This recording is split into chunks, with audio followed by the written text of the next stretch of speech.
A parábola do camelo e da agulha. Certo dia, um homem importante chegou até Jesus e perguntou: Bom mestre, o que posso fazer para herdar a vida eterna? Jesus lhe respondeu: Você conhece os mandamentos: não adulterarás, não matarás, não furtarás, não darás falso testemunho, honra teu pai e tua mãe. O homem retrucou: Senhor, já tenho feito e obedecido a tudo isso desde a adolescência. Jesus então lhe dá uma nova tarefa. Venda tudo o que você possui, dê o dinheiro aos pobres e você terá um tesouro nos céus. Depois venha e siga-me. Essa resposta de Jesus deixou aquele homem extremamente triste, pois ele era muito rico. Ao ver que ele ficou tão triste, Jesus disse algo intrigante. Como é difícil entrar no reino dos céus os que têm riquezas. É mais fácil passar um camelo pelo fundo de uma agulha do que um rico entrar no reino de Deus.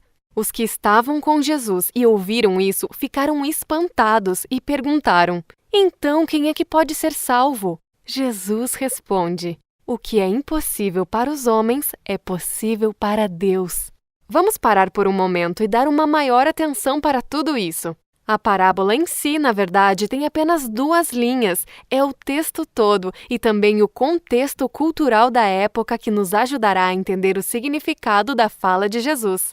Então vamos lá, vejamos tudo isso de maneira mais detalhada. Podemos encontrar esse acontecimento nos 3 evangelhos sinóticos. Evangelhos sinóticos é a denominação dada para os evangelhos de Mateus, Marcos e Lucas, pois os 3 possuem uma grande quantidade de histórias em comum e também na mesma sequência.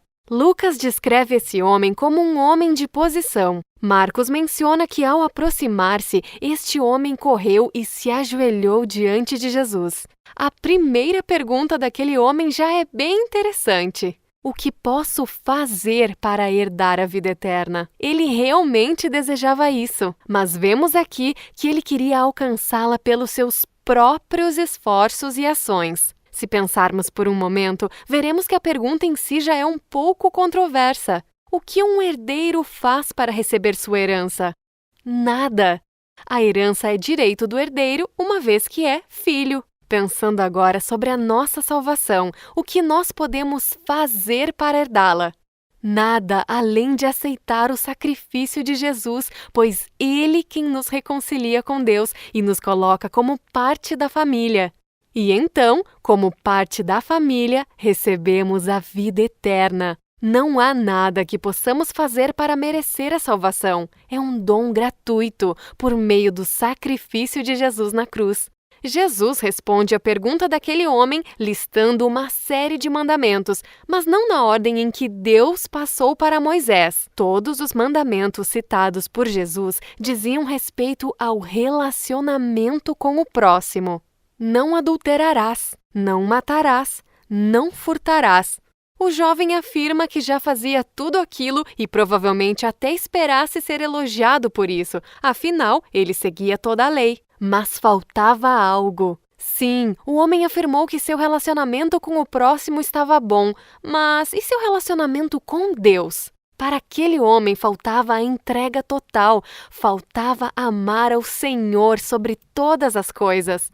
Jesus diz para que aquele homem vendesse tudo o que tinha, desse aos pobres e então o seguisse. Precisamos destacar alguns pontos aqui. Jesus não estava simplesmente querendo que aquele homem se desfizesse de todos os seus bens. Jesus estava tocando no que ocupava muito lugar no seu coração. Aquela pequena parcela na vida daquele homem que lhe trazia uma segurança vazia. Aquele jovem rico precisava entender que sua maior segurança era Jesus. Outro ponto importante é o que Jesus queria que ele fizesse com os bens. Não era para ele simplesmente se livrar das riquezas, mas que ele entendesse que dar era melhor do que receber e que, da mesma forma que ele foi abençoado, ele poderia abençoar os outros. Bem, você já conhece a história. Aquele homem fica triste com a resposta de Jesus, pois era muito rico e deixar toda aquela riqueza o incomodava. Seu coração estava ali.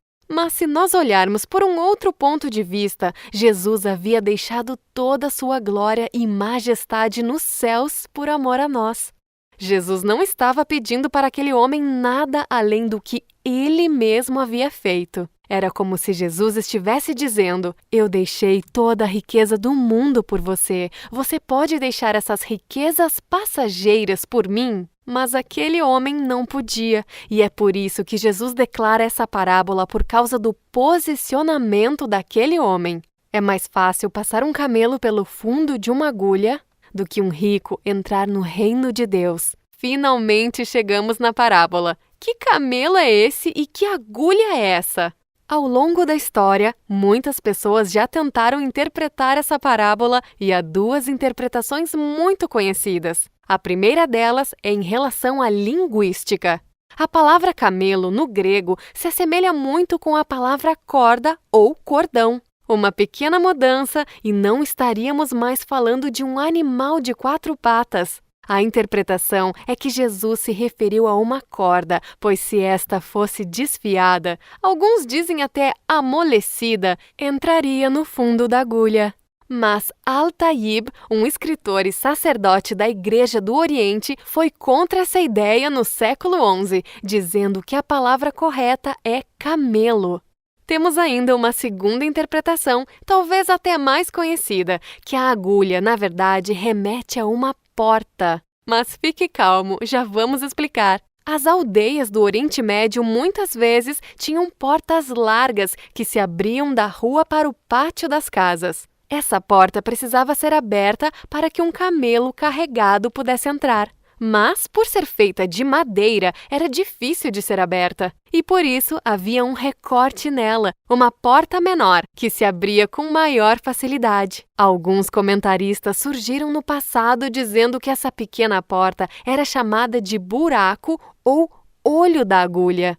Essa interpretação quer dizer que era difícil, mas que sem as mercadorias e se curvando, o camelo conseguiria passar. Acontece que um homem chamado Scherer, um antigo residente do Oriente Médio, afirmou por volta do século XIX que não haviam evidências de que essa porta tivesse esse nome de fundo da agulha e que também não tem esse nome hoje. Muitos comentaristas modernos nos informam sobre a existência dessa interpretação, mas sempre dizem que não há provas concretas que demonstrem que ela seja verdadeira. E agora, o que essa parábola quer dizer então? Kenneth Bailey, um teólogo e professor americano, após morar por 20 anos no Oriente Médio, afirmou que Jesus realmente quis usar um exemplo inteiramente impossível. Mas espera aí! Então quer dizer que Deus tem algo contra os ricos? De maneira nenhuma! A Bíblia está cheia de homens e mulheres de Deus que eram financeiramente prósperos. Podemos citar Abraão e Jó, por exemplo, homens ricos e tementes a Deus. O grande problema que Jesus precisava destacar era o que a riqueza pode causar em nós. Uma pessoa rica tende a ter a ideia de que pode alcançar tudo com o fruto do seu esforço e trabalho. Esse jovem rico foi um exemplo disso. Mas a vida eterna é alcançada apenas pela graça. Jesus também queria tratar de outra questão aqui, a questão cultural. Naquela época, as pessoas ricas eram vistas como excepcionalmente abençoadas e favorecidas por Deus. E é por isso que, ao ouvirem essa fala de Jesus, as pessoas ao seu redor ficaram tão espantadas. Elas pensavam que, se alguém poderia ser salvo, eram os ricos. Essa afirmação de Jesus mostrou para eles que não havia favoritismo quando o assunto é a vida eterna. Mas então vem a frase de Jesus que deixa ainda mais claro tudo isso. O que é impossível para os homens é possível para Deus. Jesus não fechou a porta dos céus para os ricos, apenas mostrou que o caminho para ela deveria ser outro. A grande mensagem dessa parábola e de toda essa passagem é que é impossível que o homem alcance a salvação por seus esforços. A salvação é um milagre. Sua vida financeira não interfere nisso, mas o seu coração sim. O ponto principal dessa parábola não é a riqueza, mas o coração do rico. Aquele jovem foi reprovado, pois o seu coração estava nos bens desse mundo. Não importa se somos ricos ou pobres, o importante é que nosso maior tesouro seja o Senhor, pois onde estiver o nosso tesouro, ali também estará o nosso coração.